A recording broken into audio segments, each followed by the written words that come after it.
على فكرة انا لما ما بردش على تعليقات بعض الناس اللي بيهاجموني فيها، ده مش معناه ان انا ضعيفة او ان انا خايفة. انا ما بخافش غير من ربنا وكل الناس عارفاني. بس في تعليقات مستفزة، انا بس عايزة اوضح لهم حاجة عشان افهمهم لو عندهم نسبة الفهم ضعيفة شوية. لما عملت الفيديو عن الخناقة والشتيمة اللي حصل ما بين ناس سودانيات كانوا في المترو وما بين المصريات، وبعد كده تطاولوا السودانيات علينا ووصفوا ان بنات مصر راقصات وعاهرات وان هما بيبيعوا شرفهم، ماشيين بيبيعوا شرفهم كده بالفلوس وقالوا ان مصر تحت رجليهم. وعرضت وجهتين النظر من هنا ومن هنا، وبنت كانت شاهده على الاحداث. فلقيت تعليقات كتير جدا جت عليا، وناس قالوا لي بطلي خساسه وفضل السودان على مصر وان هي كانت بتاكل للمصريين. فقلت لا، احنا نطلع بقى، حان وقت الرد. شوفوا التعليقات وقولوا لي رايكم ايه. طيب في حد بقى اللي بيقول لي على الخساسه، ان انا خساسه وكده. بيقول لي تاني حاجه، الاخوان العرب كلهم بعزهم وبقدرهم ومفيش داعي تقولي دول حلوين ودول وحشين. انا ما قلتش لا دول حلوين ولا دول وحشين، انا بقول ايه اللي حصل وبسايبه لكم وجهه النظر. طيب فبيقول لي نحن خير مصر. مين ده اللي خير مصر؟ مش عارفه، حاسه اللي بيكتب التعليق دوت ان هو مش مصري، لان الكتابه واللهجه حاسه ان هو جنسيته مش مصري. باين جنسيته ايه؟ نحن خير مصر كله بدون من واذى. احنا ما بنكملش كل المواد اللي بناكلها بمصر من خير السودان. يعني كل الحاجات اللي في مصر دي من خير السودان. مش اسكت يا لساني. بنجيب اللحمه ونصنعه وبنكتب فيها صنع مصر والسودان. معلش يا استاذي، اللحمه السوداني اللي احنا كنا بنجيبها دي، هو انتوا كنتوا بتدوها لنا صدقه ولا كنا بندفع ثمنها وكنا بنستوردها زي ما بنستورد اي حاجه في العالم كله؟ يعني مش منكم انتوا بس، مش بتدوها لنا والنبي حسنه وصدقه لله، يعني كنتوا بتاخدوا حقها يعني زي اي دوله تانية. انما حكايه ان احنا بنجيب اللحمه ونصنعها هنا ونكتب صنع بمصر والسودان، انا ما سمعتهاش قبل كده والله العظيم. سمعت مصر والسودان، انما صنع بمصر والسودان دي في اللحمه دي لا ما سمعتهاش. ونكتب ماشي، شعب وحكومته الوحيدين اللي وقفوا مع مصر عندما تخلت عنكم السوريين اللي بتقولوا حلوين. على فكرة انا لا قلت حلوين ولا وحشين، انا قلت السوريين ما عملوش مشاكل حتى لما كانوا عندنا هنا، يعني عايشين هنا ما عملوش مشاكل زي السودانيين ما عملوا ورفعوا الايجارات ورفعوا الاسعار وكده. كانوا عايشين السوريين الاسعار هي. فانا لما لو غلطوا هطلع واتكلم واقول تمام، انا مش بميز حد عشان تبقى عارف. بطلي خساسه وهباله. شكرا يا محترم يا متربي.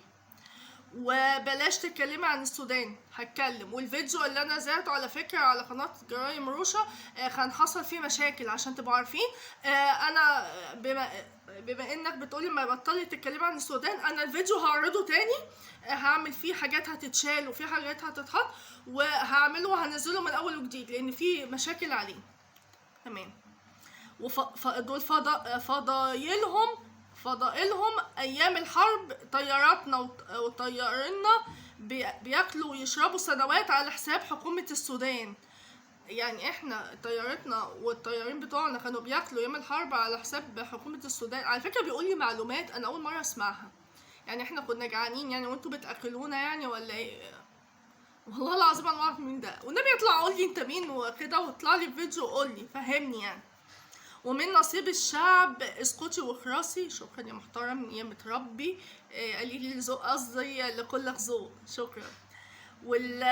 والباينين دول من جنوب السودان مش من السودان. والله من جنوب السودان، من السودان اكتر. الناس اللي دخلوا لي قالوا لي دول من جنوب السودان. لو انت قلت المعلومه دي بادب وباحترام كنت هقول لك ماشي، انما قله ادب وكده انا لا. انا ممكن اقول لك ردين و10، بس انا عشان محترمه انا هقول لك تشكر يا ذوق على تربيتك. في ناس قالوا لي ده كله علشان الكسب على اليوتيوب. والله يا حماده هقول لك حاجه، اقسم بالله انا الفيديو ده ما خدت عليه سنت على فكره عشان تبقى عارف، والارباح اصلا واقفه عليه عشان تعرف. والفيديوهات اللي بتنزل عليها الارباح اقسم بالله احنا بنتحاسب بالسنت. فما تقوليليش ان احنا زي فيديوهات الناس التانية والاكل والتحديات والكده. انا مش تبع الحاجات دي، وبنتحاسب بالسنت عشان تبقى عارف، فما تقولش ارباح ومكسب انا ما خدتش فيه سنت. في تعليق بيقول لي هؤلاء من جنوب السودان وليس من السودان. شوف ان الناس اللي بيوصلوا المعلومه بادب. في حد بيقول لي المصري بيزعل من السوداني يقول كل الشعب السوداني زفت. لا طبعا مش الناس النوعيات الوحشه انا قلت لا يمثلوا الا نفسهم، دول نوعيات بيمثلوا نفسهم، بس احنا مخنوقين علشان هم رفعوا الاسعار، فاحنا بنتكلم من النقطه دي. اللي يقعد في بلدنا يقعد بادبه وباحترامه، انما قله ادب ايا كان من السودان من اي جنسيه تانية، بصوا يا جماعة يقعد بأدبهم وباحترامهم. كفاية رفعوا الأسعار وبقت الأسعار الطاق طاقين و5 و10، وإحنا مش عارفين نعيش حياتنا. إحنا بنتكلم على كده. المصري لما يزعل من السوداني يقول الشعب السوداني زفت، والسوداني لما يزعل من المصري يقول الشعب المصري زفت. هو ايه العبط ده؟ خناقه وخلاص. ليه حابين تعملوها حرب؟ والله ما عملناها حرب، احنا شفنا حاجه سلبيه حبينا نسلط عليها ضوء ونوصل معلومه، بس لما حرب ليه يعني؟ شايفين؟ بطلوا لايفات والحياه تمشي احلى. مش هتمشي احلى، شايفين؟ مش هتمشي احلى. لا، الشعب السوداني عنده عيوب واتذل واتهان، والحمد لله على ما أراد الله، بس هيجي يوم وهيظهر معدنه الأصلي على عيني وعلى راسي وكل إخواتنا السودانيين والشعب السوداني من زمان أكيد مع مصر، ومصر معاهم ومع كل الدول العربية، تمام؟ بس ما تقولوش إن خير السودان على مصر، تمام؟ عشان كده أنا حبيت بس بدي إشارات تنبيه زي ما انتوا شايفين، تمام؟ التحية ليك يا بنت النيل، والتحية لبنت بلادي. تسلم أخويا الغالي، كلامك على عيني وعلى راسي، وانت فوق راسي فعلا. شكرا لحضرتك. ياسر بيقول لي عيب يا شعوب الإسلام، انتم مسلمات ومسلمين اتقوا الله. احنا بنتقي الله، امال يعني هنتقي مين؟ احنا طبعا بنتقي الله، فانت عيب في ايه؟ احنا بنعرض حالة الناس بيهاجمونا وبيجي بيغلطوا فينا وبيقولوا مصر تحت رجلينا. يحيى بيقول لي دول من جنوب السودان المنفصل عن السودان، وما عندهمش حرب في بلدهم ولا يتحدثون اللغة العربية. على فكرة أنا بعمل بس إشارة تنبيه. موجودين في مصر من قبل الحرب، اللي في السودان بيجوا مصر عشان يعملوا لجوء لمصر كمحطة للهجرة لدول أوروبا.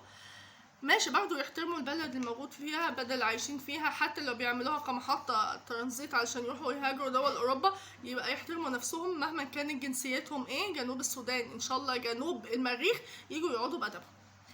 أم راشد أو أم رشيد بتقولي الحاجة المؤسفة إن المصريين بيعتبروا كل أسمر هو سوداني. في جنوب السودان وفي تشاد وفي إريتريا وفي الصومال وكل دول أفريقيا.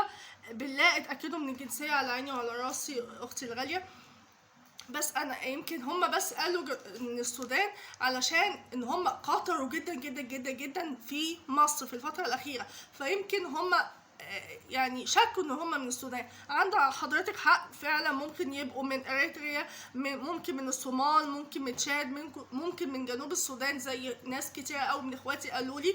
بس انا وجهه نظري ان هم مهما كان الجنسيه دي ايه، هم ممكن يتسرعوا وقالوا ظنوا ان هم من السودان، بس هم شافوا ان بسبب السودانيين الاسعار كلها زادت قوي والحياه على مصر كانت صعبه، فاحنا مش مستحملين، مش اسفه مش مستحملين، فعلشان كده هم قالوا عليهم كده.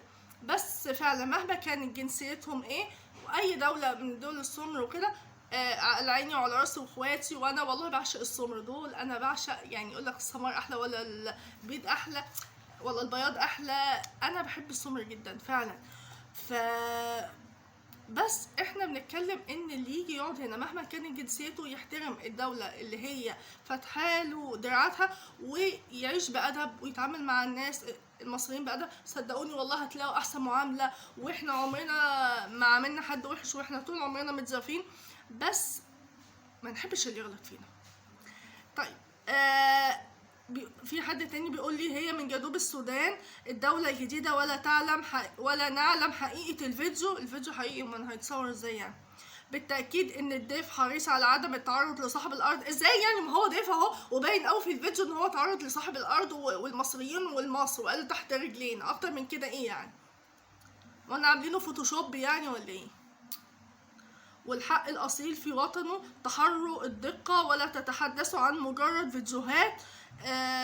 لا، احنا بنتكلم عن حياة حقيقية. ففي اخويا رد يعني المحترم في القناة رد عليه، قال له خلاصة الكلام وجودهم بيسبب مشاكل مهما كانت هي من فين. هما قالوا مهما كان يعني جنسيتهم من فين، هما وجودهم بيسبب مشاكل. هما بيتكلموا علشان ان الاوضاع بجد بقت صعبه قوي، والاوضاع الاقتصاديه في مصر بقت صعبه، والاسعار زادت صدقوني اضعاف الاضعاف. حتى لو كانت المرتبات بتزيد، بس الاسعار زادت جدا جدا، والسودانيين ولعوها. انا ممكن اعرض لكم فيديو للبنوته واخت سودانيه، هي ذات نفسها اعترفت، قالت برغم ان انا سودانيه، قالت بس السودانيين خربوا مصر. قالتها حرفيا. فما تقولوش بقى دي جنسيه تانية، هي سودانيه وعايشه في مصر من زمان قوي، فعشان كده هي بتتكلم ان هي عايشه في مصر ومتجوزه مصر وكده، واهلها في مصر من سنين طويله قوي. بس قالت حرفيا ان السودانيين خربوا مصر. فبلاش بقى نقولوا اصل دول من جنوب السودان، دول من جنوب زحل. يا جماعه في النهايه الاسعار زودوها خربوها. فاحنا نتكلم اي حد مهما كانت جنسيته عايش على ارض مصر وهي فاتحه بلدها وارضها ليهم، يعيش بادبه وباحترامه. هيغلط في مصر وهيغلط في المصريين، هيشوف ما لا يحمد عقباه، وهيشوف بقى الوش التاني اللي احنا ممكن نظهره لاي حد هيظهر عدم احترامه لمصر ولشعب مصر. اتمنى تكون الرساله وصلت. دي الردود اللي انا حبيت ان انا اردها على بعض التعليقات، ومحدش يقول لي انت بتعملي كده عشان الشهره او الفلوس او الارباح. احنا ما بناخدش يوم ما بينزل فيه ارباح اقسم بالله بنتحاسب بالسنت. وانا مش فاتحه الحاجات دي علشان الفلوس، لان احنا اصلا ما بنكسبش من وراها فلوس. عشان تبقى بس محدش يقول لي الفلوس مش انا، عشان تبقى عارف والله بنكسب بالسنتات. ممكن اوريك.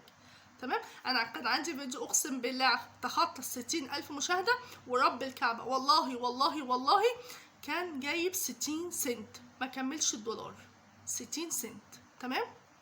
فيديوهات تانية سنت 2 سنت مفيش. اتمنى تكون المعلومه وصلت. اخواتي وحبايب قلبي بحبكم في الله، والاول مره تشوفوا القناه بتاعتي اتمنى تشرفني بوجودك في القناه واللايك الحلو زيك كده. بحبكم في الله.